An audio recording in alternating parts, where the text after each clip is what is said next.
Ce n'est que très occasionnellement, c'est vrai, que nous chrétiens, dans l'Ancien Testament, nous lisons le livre des Nombres.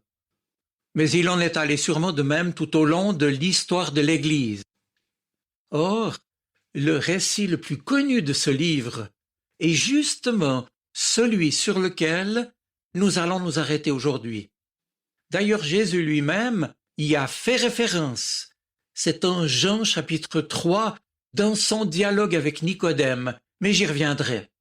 Alors écoutons maintenant la lecture du livre des Nombres au chapitre 21, les versets 4 à 9. Il nous est dit que les Israélites prirent la direction de la mer des roseaux afin de contourner leurs ennemis, le pays d'Édom. Le peuple perdit patience. Les gens se mirent à critiquer Dieu et Moïse. « Pourquoi nous avez-vous fait quitter l'Égypte ?» disait-il. « Pour nous faire mourir dans le désert. Il n'y a ici ni pain, ni eau, et nous sommes dégoûtés de la manne. » Alors, le Seigneur envoya contre eux des serpents venimeux. Ils mordirent un grand nombre d'Israélites qui en moururent. Le reste du peuple se rendit auprès de Moïse pour lui dire « Nous avons péché en vous critiquant, le Seigneur et toi. Supplie donc le Seigneur d'éloigner ces serpents de nous. » Moïse alors se mit à prier le Seigneur en faveur du peuple. Le Seigneur lui répondit « Façonne un serpent de métal et fixe-le sur une perche. Quiconque aura été mordu et le regardera aura la vie sauve. » Moïse façonna donc un serpent de bronze ou d'airain et le fixa sur une perche. Dès lors, toute personne qui avait été mordue par un serpent et qui regardait le serpent de bronze avait la vie sauve. Fin de citation. Mes amis, avant de reprendre avec vous ce récit, j'aimerais relever qu'il existe plusieurs façons d'aborder, de lire et d'interpréter l'écriture. 4 d'entre elles, notamment, ont été couramment pratiquées par les chrétiens à travers les âges. Et, je le précise d'emblée, aucune d'entre elles n'est ni fausse, ni ne pourrait non plus prétendre à être la seule bonne et correcte. Chacune est légitime et ensemble complémentaires. Ainsi, la première façon de lire notre récit consiste bien entendu à l'aborder de façon littérale. Le livre des Nombres nous rapporte qu'après que les Hébreux aient franchi la mer Rouge et reçu la loi sur le mont Sinaï, nous rapporte que le peuple se trouve dans le désert, aux portes de la terre promise, ou presque, et c'est là que nous le retrouvons au chapitre 14 d'abord, en train de se plaindre, de rouspéter et de refuser d'avancer. Écoutez plutôt. Toute la nuit, les Israélites crièrent et pleurèrent. Ils protestaient contre Moïse et contre Aaron et leur disaient « Ah, si seulement nous étions morts en Égypte ou même dans ce désert. Mais pourquoi le Seigneur nous conduit-il dans un tel pays? Nous y mourons dans des combats et nos femmes et nos enfants sont déportés par les vainqueurs. Ne vaudrait-il pas mieux pour nous que nous retournions en Égypte ?» Fin de citation. Voilà, si près du but. Sans doute, les Israélites pressentaient que les difficultés et les épreuves qu'ils avaient rencontrées jusque-là allaient continuer et qu'ils n'auraient plus la force et surtout le courage de les affronter encore. Et l'on constate alors que le livre des Nombres devient ainsi l'histoire de l'errance du peuple dans le désert. Maintenant, mes amis, c'est peut-être aussi notre histoire à nous. Nous sommes au départ pleins d'espoir, mais aujourd'hui fatigués de nos mauvaises habitudes, de nos déceptions, et nous sommes tentés de renoncer. Alors, frères et sœurs, de la part du Seigneur, je vous le dis, n'abandonnons pas la lutte, car le Seigneur nous dit à chacun tout à nouveau, celui ou celle qui persévérera jusqu'à la fin, celui-là ou celle-là sera sauvé. Cela dit, notre récit d'aujourd'hui au nombre 21 nous raconte que pour punir les Hébreux de leur faute, Dieu leur a donc envoyé des serpents à la morsure brûlante, dit littéralement le texte. Et puis nous apprenons qu'après que le peuple soit revenu auprès de Moïse pour avouer leur faute, ce dernier a façonné sur l'ordre de Dieu un serpent de bronze et l'a fixé sur un étendard pour permettre à ceux qui se tournaient vers lui d'être guéris. Or, on retrouve plus loin, dans le 2e livre des Rois, une allusion précisément au fait que Moïse, dans cet épisode singulier, a en fait transformé une vieille tradition des nomades du désert concernant leur dieu guérisseur Nehushtan. Mais ici, il n'y a donc aucune superstition, mais au contraire la claire affirmation que le salut et la guérison ne sauraient être octroyés par un serpent, mais uniquement par le Seigneur de l'Alliance, si l'on revient à lui et se tourne vers lui. Telle est donc la lecture et la leçon littérale de notre texte. Maintenant, il y a plus que le sens littéral. Et ce récit a bien entendu encore beaucoup à nous dire. Ainsi, à l'exemple d'un des plus grands exégètes chrétiens, Origène d'Alexandrie, au IIIe siècle, l'a montré en reprenant à son compte la tradition judaïque d'interprétation des textes de l'Ancien Testament.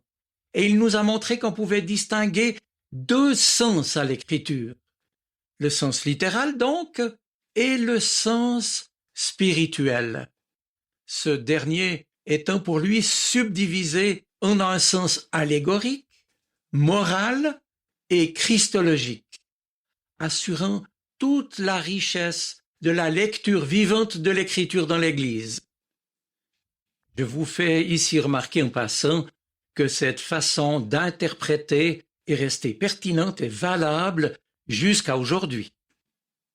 Voilà, dit en d'autres mots, le sens littéral et le sens simplement signifié par les mots et les paroles de l'écriture, éclairées à la fois par le Saint-Esprit et par le travail de l'exégèse qui cherche à en préciser le contexte et l'explication, ce que nous avons fait. Maintenant, le sens spirituel d'un texte se trouve aussi dans sa dimension dite tout allégorique. Par exemple, nous pouvons acquérir une compréhension plus profonde de certains événements en leur reconnaissant une signification supplémentaire quand nous la rapportons, par exemple, à la vie et à l'enseignement de Jésus. Ainsi, parmi d'autres possibles, la traversée de la mer Rouge est un signe de la victoire du Christ et trouve aussi son écho dans le baptême chrétien. C'est ce que dira Paul en 1 Corinthiens chapitre 10 verset 2.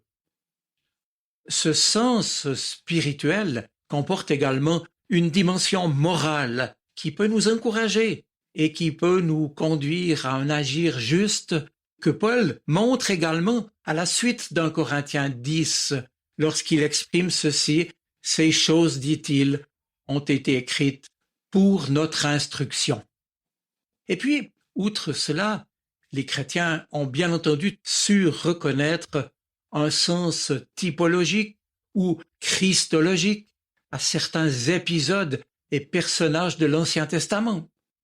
Inutile d'ajouter à ce sujet. Mais plus encore, nous pouvons y voir des réalités et des événements dans leur signification éternelle qui nous conduisent vers notre vraie patrie, notre terre promise à nous, la maison du Père, comme le dira Jésus en Jean chapitre 14.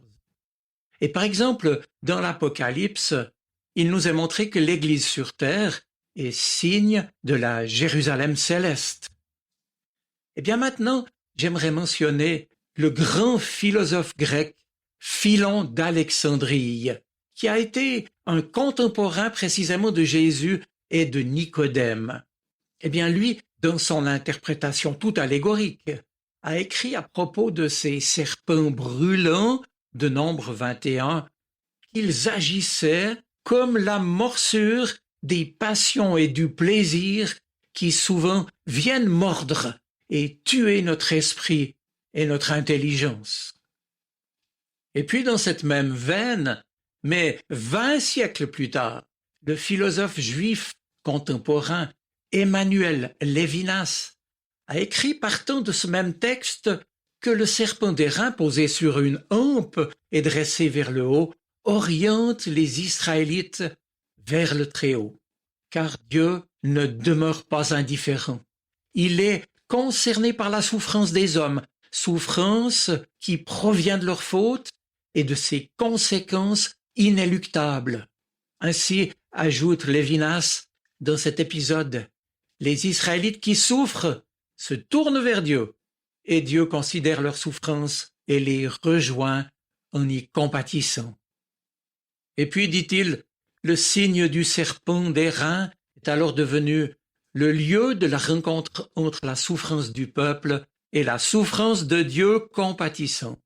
Il a ainsi permis aux Israélites de prendre conscience de leurs péchés, de la souffrance qu'ils provoquent et de la compassion de Dieu qui les sauve de leur histoire de péché. Fin de citation. C'est un très beau commentaire allégorique et si juste, n'est-ce pas? Maintenant, revenons en arrière dans le temps, permettez-moi de vous citer l'interprétation d'un chrétien du 8e siècle nommé Bède le Vénérable, tant son rayonnement spirituel était grand. En effet, toute sa vie a été vouée à l'étude de la Bible, à l'enseignement, à la rédaction de nombreux ouvrages et avant tout à la prière. Eh bien, Bède le Vénérable nous a laissé une très belle interprétation spirituelle de notre récit des nombres. La voici. Les blessures provoquées par les serpents brûlants, a-t-il écrit, sont les poisons et les brûlures des vices qui, en frappant l'âme, causent sa mort spirituelle. Il convenait que ceux qui murmuraient contre le Seigneur soient abattus par les morsures des serpents, pour que ce châtiment leur fasse connaître, reconnaître tous les dégâts spirituels causés par leurs murmures. Et poursuivant son commentaire, Bède ajoute, quant au serpent de bronze élevé pour guérir les morsures de ceux qui le regardaient, il représente bien sûr notre Rédempteur dans sa passion sur la croix, car seule la foi en lui remporte la victoire sur le règne du péché et de la mort. Et les péchés qui mènent l'âme et le corps à leur perte sont représentés à juste titre par des serpents qui sont en effet habiles à donner la mort par leurs morsures brûlantes et venimeuses. Conclusion, je cite encore Bède, guéris par le Seigneur, nous devons maintenant faire en sorte que les bonnes pensées conçues par le Saint-Esprit en notre esprit se traduisent en actes méritoires dans notre vie, de sorte que nous pourrons, en confessant la vraie foi et en menant une existence pleine de piété et de sagesse, mériter de parvenir à la plénitude de la vie qui nous est promise. Voilà, je reprends mon propos. On pourrait donc résumer ces 4 sens de l'écriture comme ceci. Le sens littéral enseigne les événements tels que rapportés dans le texte. Le sens allégorique, ce qu'on peut croire et espérer, au-delà des événements proprement dits. Le sens moral, le juste comportement que le Seigneur attend de nous. Et puis, le sens christologique ou théologique, ce vers quoi nous pouvons tendre selon le projet de Dieu et l'exemple de Jésus-Christ. Mais revenons à notre récit de Nombre 21 pour nous demander que pouvons-nous en tirer quant à son sens spirituel, allégorique et christologique. Eh bien ici, nous pouvons facilement nous reconnaître, n'est-ce pas, dans ces Hébreux qui rouspètent et qui vitupèrent. Et c'est au travers d'eux qu'émergent, je l'ai dit, nos propres résistances à nous dans notre marche tout au long de notre vie chrétienne. Cela faisait bien sûr des années que le peuple d'Israël marchait dans le désert. Il pensait, sans doute trop vite, être sorti d'Égypte pour une vie de liberté et de joie. Mais voilà qu'il continue d'errer dans le désert et que tous les jours se ressemblent et ce milieu est hostile, il fait chaud, et le soleil vous brûle la peau et les yeux, et la nuit il fait froid, et on n'y voit rien. De plus, des animaux dangereux vivent aussi dans le désert, des scorpions, des serpents, qui peuvent vous tuer d'une piqûre ou d'une morsure. Alors les Israélites en ont assez, et ils se plaignent de Moïse et même de Dieu. « Nous étions mieux en Égypte, disent-ils même. Ici, il n'y a rien à manger. Moïse nous a amenés dans ce désert pour nous faire mourir. » Ces récriminations du peuple deviennent finalement refus de Dieu, un refus de lui faire confiance pour aujourd'hui et pour demain. Et voilà pourquoi le Seigneur envoie ces serpents venimeux, car, symboliquement, et sans qu'ils s'en rendent toujours compte, le serpent de la Genèse, qui avait déjà tenté Ève et qui, dès l'origine, s'est opposé à Dieu, voilà que les Hébreux s'en sont rendus complices. Dans l'Antiquité, dans la Bible, il faut sans doute le rappeler ici, le serpent est un symbole ambivalent. Il est bien sûr signe de ce qui est mauvais ou dangereux. Il ne laisse pas de traces et s'infiltre doucement pour mordre. Il est donc un symbole de la sournoiserie et de la mort. Il inspire la méfiance et la peur. Il est l'incarnation du mauvais, le tentateur. Et il a donc bien fallu que les Hébreux entrent en eux-mêmes et qu'ils constatent en désespoir de cause qu'ils se sont encore une fois fait avoir par le serpent, et notamment par le serpent de leur propre désir, qui les mène par le bout du nez. Ce désir qui les fait maintenant brûler de fièvre, et ils en crèvent littéralement. Alors ils finissent bien par demander à Moïse d'intercéder auprès du Seigneur. Cet état de fait, les Hébreux doivent le regarder en face. Et alors, pour ce faire, sur l'ordre de Dieu, Moïse dresse un serpent sur un bâton. Or, le serpent, sur un bâton, devient alors pour eux signe de guérison. Oui, le symbole du serpent peut être ambivalent. Le Seigneur pour les siens peut et veut transformer le mal en bien. Et c'est inspiré de cet événement mémorable que nos pharmacies, encore aujourd'hui, gardent sur leur devanture le symbole graphique du serpent sur une hampe. Eh bien, mes amis, à nous en cet instant, c'est un semblable miroir en somme que le Saint-Esprit présente à chacune de nos consciences. Allons-nous rectifier ce qui mérite de l'être dans notre vie, ou allons-nous passer outre ce que le Seigneur nous montre maintenant? Car nul ne peut être sauvé s'il ne regarde le mal qui s'insinue en lui, et s'il ne fait le lien entre ce mal et le manque de confiance en Dieu qu'il implique. Est-ce que nous aussi, nous murmurons « Je n'y arriverai pas, je n'ai pas la force de continuer, c'est trop difficile, je veux arrêter, j'en ai marre, etc., etc. »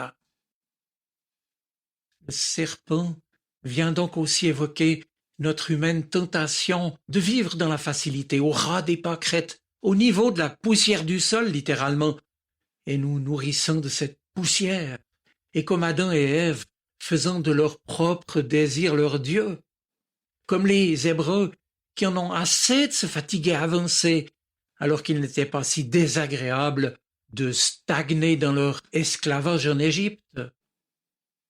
Le serpent évoque également pour nous cette tentation, en effet, de nous installer dans ce monde-ci, pour ce monde-ci et par ce monde-ci. Et à l'inverse, ces serpents qui nous tuent peuvent aussi être, comme pour les Hébreux dans le désert, le fait de n'avoir plus qu'une seule envie, celle d'abandonner, de lâcher tout, de renoncer. Ces questions posées à chacun de nous. Maintenant, il est temps de revenir à cette fameuse conversation entre Nicodème et Jésus en Jean chapitre 3 que j'ai mentionné tout à l'heure. Jésus qui invite ce théologien juif influent à abandonner ses schémas de pensée et à accueillir le message d'un nouveau type de vie selon l'esprit, est-il dit. Mais ces paroles laissent perplexe Nicodème. Et il ne peut que se demander, mais comment cela peut-il bien se faire? Et c'est peut-être avec une pointe d'ironie que Jésus répond qu'il trouve curieux qu'un tel maître d'Israël, spécialiste de l'Ancien Testament et entraîné à la spiritualité des Écritures, soit si déconcerté par les choses de Dieu qui sont censées être de son ressort. Mais Jésus ne le laisse pas dans l'ignorance. Ainsi, Jésus indique à Nicodème que la vie nouvelle est accordée par l'Esprit Saint. Et puis ensuite, il lui apprend que cette vie nous est aussi donnée grâce à lui, le Christ, le Messie de Dieu. Et pour lui montrer comment cela se passe, Jésus établit donc un parallèle avec l'histoire de Moïse et du serpent d'airain précisément.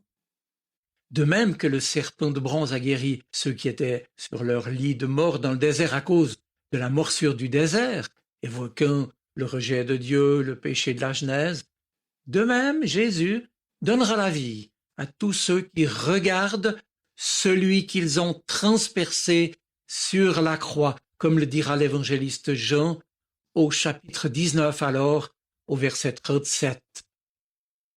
Le message que Jésus annonce à Nicodème est bien sûr pour chacun de nous, mes amis, invitation à accepter la vie et l'avenir que Dieu nous offre. Et comme les Israélites dans le désert, à être guéris de nos blessures, de nos manquements et de nos misères. Il est donc essentiel de ne pas seulement entendre, mais d'écouter, d'accueillir ce que le Seigneur nous enseigne aujourd'hui, à savoir que la vie, et a fortiori notre propre marche dans la vie chrétienne, n'est possible que si nous regardons et que nous avons le cœur fixé sur Jésus et sur Jésus crucifié. Le serpent sur le bâton et la croix deviennent signes de salut. Le serpent dans le désert a permis aux Israélites de se repentir, de changer de comportement et de retrouver une relation avec Dieu. Il leur a donc apporté l'espérance d'un salut, d'une sortie du désert et d'une véritable libération. Eh bien, de même la croix est le signe et la promesse du salut. Car, dira Jésus à Nicodème, Dieu a tellement aimé le monde qu'il a donné son Fils unique, afin que quiconque, que toute personne qui croit en lui ne périsse pas, mais qu'il ait la vie éternelle. La volonté de Dieu, c'est le salut de tous. L'acte du Père d'envoyer son Fils est un acte d'amour gratuit afin de nous sauver. Car si Jésus meurt sur la croix, ce n'est pas pour rétablir l'honneur de son Père qui aurait été blessé, offusqué, mais pour exprimer l'amour inconditionnel et incommensurable de Dieu. Et c'est bien cela que va expliquer Jésus. Dieu n'a pas envoyé son Fils dans le monde pour juger le monde, mais pour que le monde soit sauvé par lui. Ici, l'exégèse précisément nous montre que Jésus joue sur le double sens du verbe juger. Juger qui en grec comme en français peut être utilisé pour signifier juger au sens d'examiner ou bien au sens de condamner. Ici, le jugement évoqué n'anticipe pas une condamnation, mais il est la mise en lumière de ce que nous avons fait ou que nous vivons dans la pénombre de nos jours, pourrais-je dire. Certes, je vous le concède, cette mise en lumière peut être douloureuse, comme ce fut le cas pour les Israélites mordus par des serpents dans le désert. Mais Jésus nous le redit, ce n'est pas la condamnation qui est venue dans le monde, mais la lumière. Il n'est pas venu pour nous condamner, il est venu pour nous aider à changer nos vies en acceptant son amour. Le jugement de Dieu n'est pas une condamnation, mais une guérison, une libération. Et pour nous-mêmes, rappelle Jésus, le temps est venu où l'Esprit nous est donné. Alors, nous pouvons nous adresser à Dieu directement. Plus besoin de Moïse, sans passer par un prophète, sans passer par un ministre ou un quelconque intermédiaire. Oui, Dieu nous attend tels que nous sommes, et il nous attend pour nous guérir. C'est alors qu'en regardant le serpent de bronze, les Hébreux ont choisi de revenir à Dieu et de lui faire confiance pour les faire entrer et s'établir en terre promise. Dieu avait, souvenez-vous, fait sortir les Israélites d'Égypte. Ça a été leur première libération. Eh bien maintenant, il les fera entrer dans la promesse d'une vie nouvelle. Avec lui, ce sera leur deuxième libération. De même, en regardant la croix, Dieu nous invite à faire le choix de repartir avec lui dans la vie. Et par l'élévation du Christ sur la croix, Dieu nous offre à notre tour aujourd'hui une nouvelle libération, la libération de nos erreurs, de nos manquements, de nos désespoirs, de nos culpabilités, de nos souffrances, de nos obscurités. Il veut les remplir de sa lumière pour nous en libérer, pour nous aider à repartir avec lui. La mort de Jésus-Christ en croix n'est pas l'acte magique d'un guérisseur ou la passe magnétique d'un charlatan qui opère sur nous. Non, il est le signe vrai de l'amour de Dieu qui se donne tout entier en son Fils Jésus-Christ pour élever notre regard vers lui, pour nous inviter à revenir à lui, pour nous inviter à repartir avec lui, avec cette promesse qui lui est attachée. Quiconque croit en lui, c'est-à-dire quiconque l'accueille et lui fait confiance, a la vie éternelle, la vie qui vient de Dieu. Alors il est temps de terminer, mes amis. Tourner vers le Seigneur nos regards, c'est accepter la mise en lumière de nos errements, comme les Israélites dans le désert. Regarder vers la croix, c'est accepter de s'en remettre à lui, pour aujourd'hui et pour demain.